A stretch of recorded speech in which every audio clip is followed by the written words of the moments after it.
Hey guys, it's Woody the Unexceptional Gamer, and since I put out my last video, 2 patches have actually made it into production, and I thought I'd talk about that because I got a lot of positive feedback from my last patch video, because not everyone is the gaming nerd that I am and doesn't want to follow these things, and you might be interested in what those patch updates were because you probably saw them download it and do their thing. So the first I'm going to talk about the bottom half, to do this sort of in chronological order.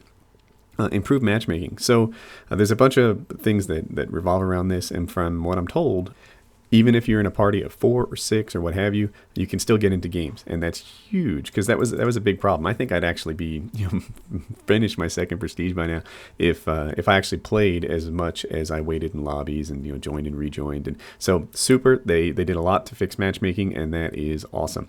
The other thing they did is they tuned the audio levels. From what I'm told, it's not the same sound that they had in the previous Call of Duties, even with Ninja Pro, but it's closer to it. And everyone says it's a step forward and it's better.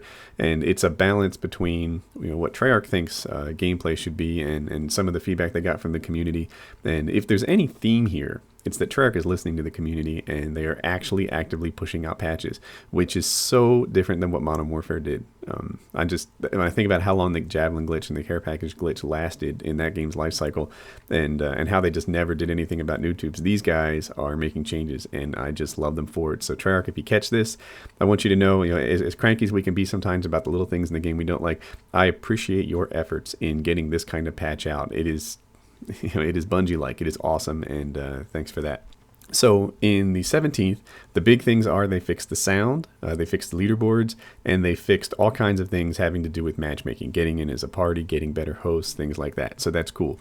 On the 18th, one of the things that they did, prestige glitching, I don't really care about that, but the knife range has been reduced. And a lot of us fussed about that. We felt like they were born with commando. And I had read, I think it was JD, but I don't want to get at the wrong guy, that instead of changing the knife lunge range, they were going to put out a video saying that the knife lunge range wasn't as bad as everyone said it was.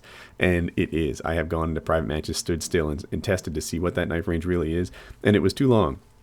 So they're doing an experimental slight reduction in the knife lunge range, and that's really cool. I think maybe the tactical layout will still be relevant in Black Ops, and I really like that because the lunge was too powerful.